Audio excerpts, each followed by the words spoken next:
Malam itu sekitar pukul 7 waktu Indonesia Barat, Sabtu 24 Januari 1981, KMP Tampo Mas II bertolak dari dermaga Tanjung Priuk, Jakarta Utara dengan tujuan Ujung Pandang, Sulawesi Selatan.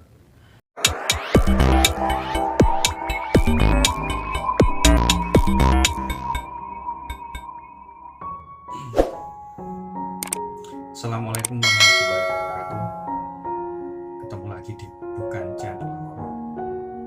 Di video kali ini kita akan membahas tentang tenggelamnya kapal Tampo Mas II pada tahun 1981 di perairan Masa Lembu. Tapi sebelumnya marilah kita panjatkan doa untuk para korban kapal Tampo Mas II. Semoga selalu diterima di sisinya.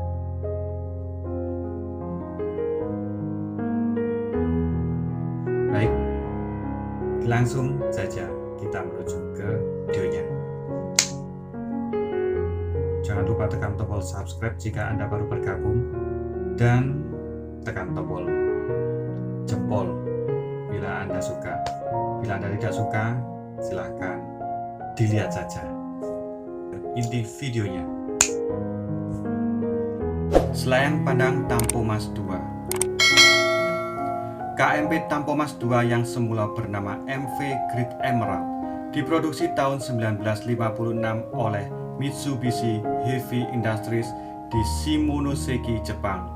Tergolong jenis kapal RoRo, roll on roll off, dengan sistem screw steamer berukuran 6139 gross registered tonnage dan dimodifikasi ulang pada tahun 1971 di Taiwan. Kapal ini berkapasitas 1.250 sampai 1.500 orang penumpang dengan berkecepatan maksimal 19,5 knot, memiliki lebar 22 meter dan panjang 125,6 meter. Kapal ini dibeli oleh PT PAN, Pengembangan Armada Niaga Nasional, dari pihak Jepang, Komodo Marine Co. SA seharga 83 juta US dollar. Kemudian PT Pelni membeli secara mengansur 10 tahun kepada PT PAN. Berbagai pihak telah heran akan mahalnya kapal ini, mengingat pernah ditawarkan ke perusahaan pelayaran swasta lain hanya seharga 3,6 juta US dollar. Berbagai pihak termasuk Jepang sendiri telah menyatakan kapal ini afkir karena telah berumur 25 tahun. Begitu dioperasikan, kapal penumpang ini langsung dipacu untuk melayani jalur Jakarta Padang dan Jakarta Ujung Pandang yang memang padat. Setiap selesai pelayaran, kapal ini hanya diberi waktu istirahat selama 4 jam dan harus siap melayani pelayaran selanjutnya. Perbaikan dan perawatan rutin terhadap mesin dan perlengkapan kapal pun hanya dapat dilaksanakan sekedarnya saja. Padahal mengingat usianya yang sudah cukup berumur, seyogyanya kapal ini perlu mendapatkan perawatan yang jauh lebih cermat. Pelayaran perdana Tampo Mas II dilakukan 2 Januari sampai dengan 13 Juni 1980. Rute yang ditempuh adalah Padang, Jakarta, Ujung Pandang. Pelayaran tersebut mengajak serta sejumlah wartawan dan anggota DPR. Pada pelayaran ini pun yang diikuti oleh beberapa anggota DPR sempat menyanyikan sendiri dan turut pula menanyakan perihal mesin yang sering mengalami kerusakan selama perjalanan. Anggota DPR dari fraksi PDIP Ahmad Subagio menyebutkan berbagai kejanggalan selama perjalanan, di antaranya kapal yang berputar-putar dalam radius yang sama dikarenakan rusaknya salah satu knop otomatis pengatur mesin kapal yang dibatalkan secara show kapal ini karena matinya aliran listrik dalam waktu yang lama. Menurut seorang wartawan, 6 kali mesin kapal rusak selama dalam perjalanan.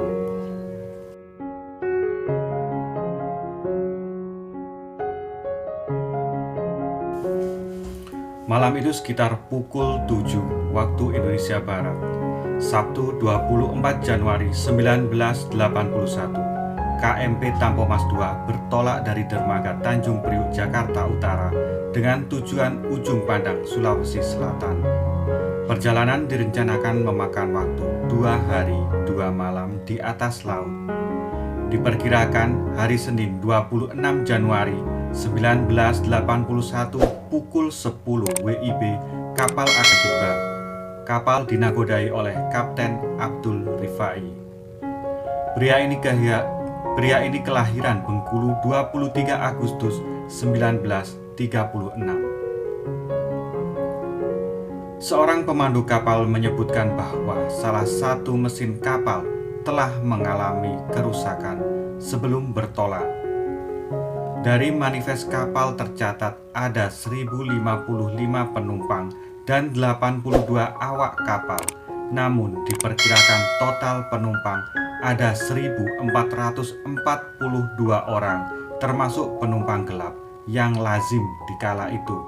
Selain itu, kapal juga membawa 191 mobil, 200 motor, termasuk mesin giling Sakai. 24 Januari malam, tidak terjadi apa-apa. Yang terlihat hanyalah awan senja yang memukau dan pemandangan Laut Jawa yang datar. Namun diakui, ombak Januari memang sangat besar dibanding bulan-bulan lain.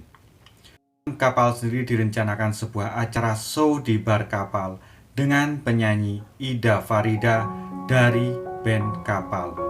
Namun berbagai tanda keanehan terjadi.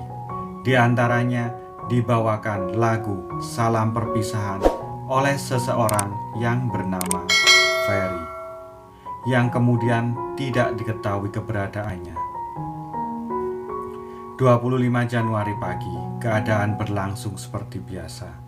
Namun malam harinya, ketika berada di dekat Kepulauan Masalembu sebelah utara Kangean, Jawa Timur, kapal mulai menunjukkan hal yang tak biasa. Mulai muncul asap dari bagian mesin kapal.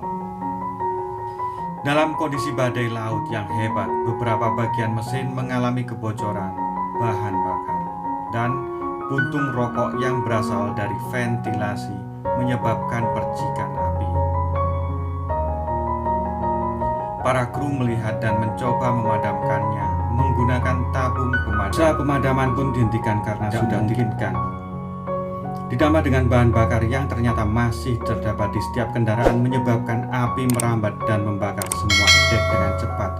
30 menit setelah api muncul, para penumpang diperintahkan menuju atas dek dan langsung menaiki skoci. Namun hal ini berlangsung lambat karena hanya ada satu pintu menuju dek atas. Begitu berada di dek atas, para ABK dan mualim kapal tidak ada yang memberitahu arah dan lokasi skoci. Beberapa ABK malah dengan egois menurunkan skoci bagi dirinya sendiri. Dari 6 skoci yang ada, masing-masing hanya berkapasitas 50 orang. Sebagian penumpang nekat terjun bebas ke laut dan sebagian lagi menunggu dengan panik pertolongan selanjutnya.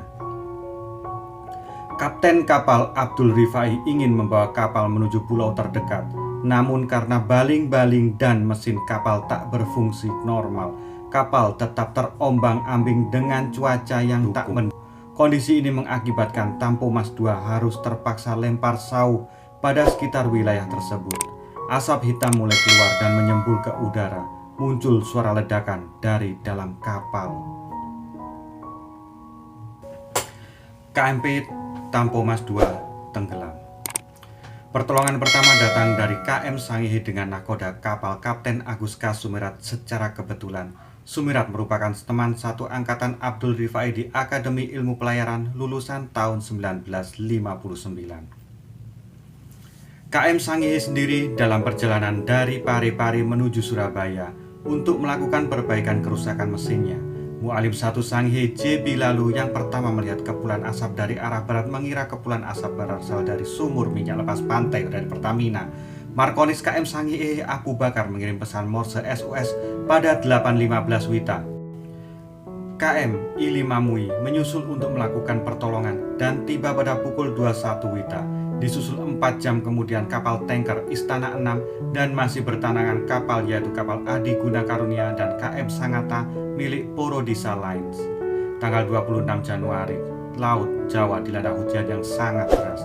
Api mulai menjalar ke ruang mesin di mana terdapat bahan bakar yang tidak terisolasi. Akibatnya pagi hari tanggal 27 Januari terjadi ledakan di ruang mesin dan membuat sepenuhnya oleh air laut. Ruang propeller dan ruang generator turut pula terisi air laut yang mengibatkan kapal miring 45 derajat. Akhirnya pada siang hari tanggal 27 Januari 81 pukul 12.45 WIB atau pukul 13 WITA sekitar 30 jam setelah percikan api pertama, KMP Tampo Mas II tenggelam ke dasar Laut Jawa untuk selamanya bersama 288 korban tewas di dek bawah. Kapten Abdul Rifai termasuk yang terakhir meninggalkan kapal sebelumnya.